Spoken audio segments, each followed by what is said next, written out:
Rebonsoir tout le monde, bienvenue encore une fois à une revue. Cette fois-ci, je vous fais Revenge of the Fallen, Grindor. Grindor, c'est tout simplement le clone de Blackout. On a quand même pris la peine de lui donner sa propre biographie. Je vais vous faire ça dans une autre vidéo pour la biographie. Je vais pas vraiment faire une grosse revue sur le robot en tant que tel parce que ceux qui ont déjà acheté Blackout du premier film connaissent ce jouet-ci. C'est la même chose, c'est juste un repeint tout simplement. Tant qu'à faire un repeint, j'aurais préféré revoir Blackout ressuscité pareil comme on a ressuscité Megatron. Mais c'est pas comme ça que les grosses corporatives pensent et c'est pas ce que Hasbro a pensé. Ils se sont dit tout simplement on recycle un vieux jouet et on en fait un autre avec un nouveau paint scheme. Je vais faire quand même un rapide survol pour les articulations. Les bras comme ça, click joint. Ensuite de ça, on peut les éloigner comme ça, très raide. Je l'ai eu ce matin. Hein. Alors, ça c'est une partie, un volet négatif du jouet. Je sais pas si c'est mon exemplaire qui est fait comme ça ou c'est tous les jouets. Attendez un tout petit peu. Je vais revenir. Blooper. Je vais revenir. Ce sera pas long. Ce sera pas long. On va remettre le bras en place.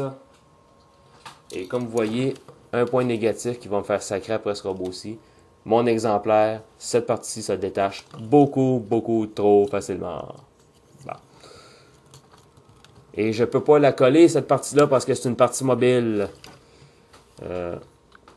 Une des choses qui m'a toujours fait sacrer de ce robot-ci, c'est à cause du piston à l'arrière, ce robot-ci se tient pas bien debout, pas une grosse stabilité.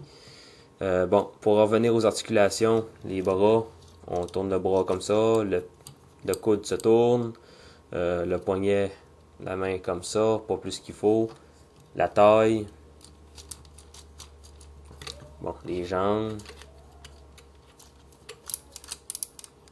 Ensuite, le genou se plie, se tourne comme ça. Et c'est tout pour les articulations. Et la tête tourne, mais ne fait pas non. Ne fait pas oui de la tête. Bon. Ouais. Comparaison avec Blackout, pas grande différence à part les couleurs. C'est le même jouet, les mêmes features.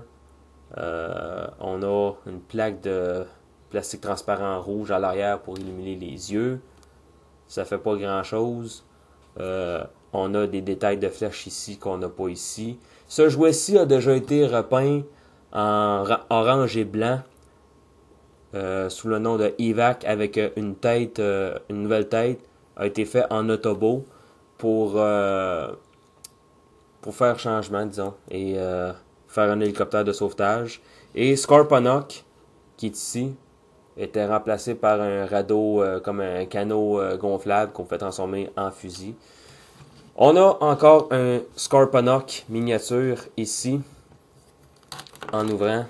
Et vous voyez que il est aux couleurs de Stalker Scorponok, que j'ai absolument aucune intention d'acheter. Cette miniature-ci va être assez pour moi. On va le mettre de côté. Bon. Donc, si on peut accrocher Scorponok Deluxe à celui-ci, on peut très bien assumer que Scorponok Deluxe, le Stalker Scorponok Deluxe, peut aller sur lui-ci. J'ai pas l'intention de faire la grosse combinaison. Pour ce qui est du mode hélicoptère, on le connaît, c'est un Pavlo. Ouais, c'est ça, un Sikorsky Pavlo mode, c'est ça. Les détails quand même, on lui a quand même donné les mêmes détails que l'autre. C'est juste que on a peinturé différemment le robot. Comme vous voyez ici, il y a les mains noires, ici il y a les mains blanches, plutôt grises, de ce gris-ci. Le noir est resté noir quand même. On a rajouté des plaques or ici et là. Les missiles, vous pouvez peut-être pas les voir comme il faut. Ici, les missiles sont gris, de ce gris-ci, tandis que les missiles de celui-ci sont noirs. Je peux pas vraiment dire grand-chose d'autre sur ce robot-ci quand même. J'ai déjà fait une revue rapide de Blackout. C'est un des Decepticons que je préfère. Gros, imposant, menaçant.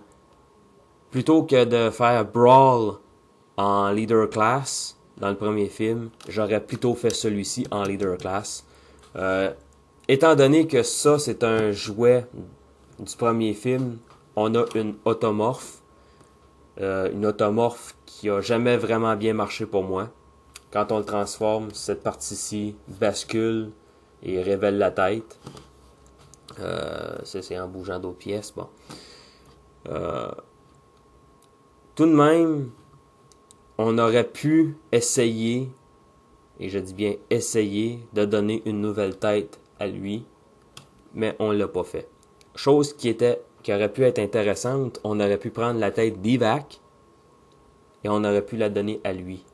On aurait pu voir ça dans le film. Ça aurait été intéressant, mais non.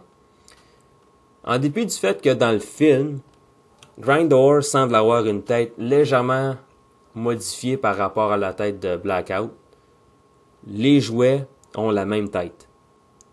Seulement les détails, ce qui fait paraître les têtes différentes, c'est que les détails sont pas peints de la même façon, sont rehaussés de différentes façons. Bon, en tout cas, je ne m'étendrai pas là-dessus.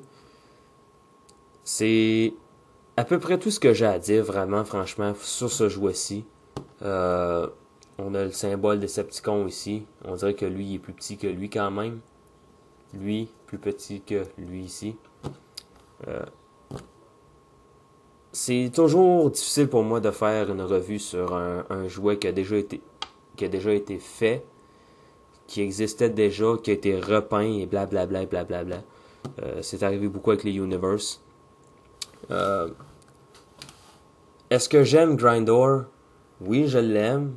Il n'y a aucune raison que j'aime pas Grindor. Si j'aime Blackout, il n'y a aucune raison que je déteste celui-ci. C'est le même robot. N'offre absolument rien de nouveau en dehors des couleurs. C'est la même gamique. On appuie sur le piston, l'hélice va tourner.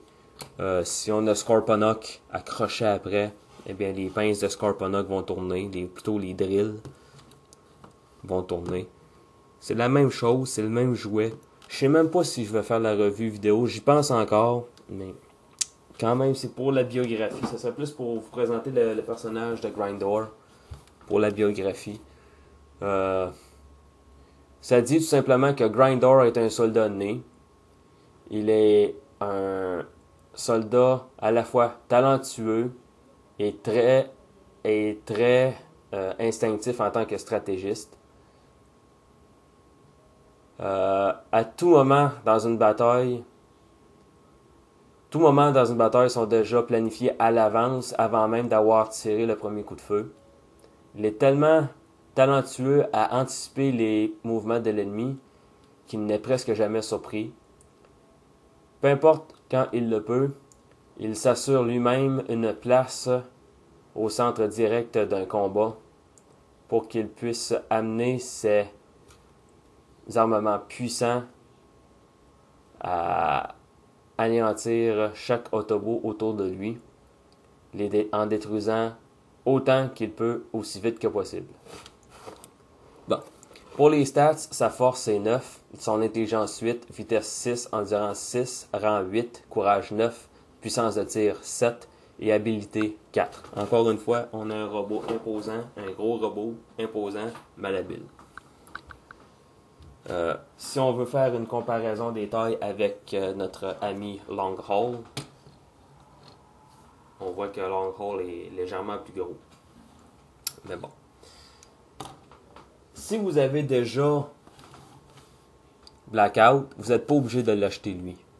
Si vous n'avez pas Blackout, vous avez passé à côté, achetez-le. Parce que veut pas, le jouet en vaut la peine. C'est un très beau jouet. Ce que je déplore, c'est qu'on ait encore pris un jouet du premier film qu'on l'ait repeinturé. Mais bon. À la prochaine!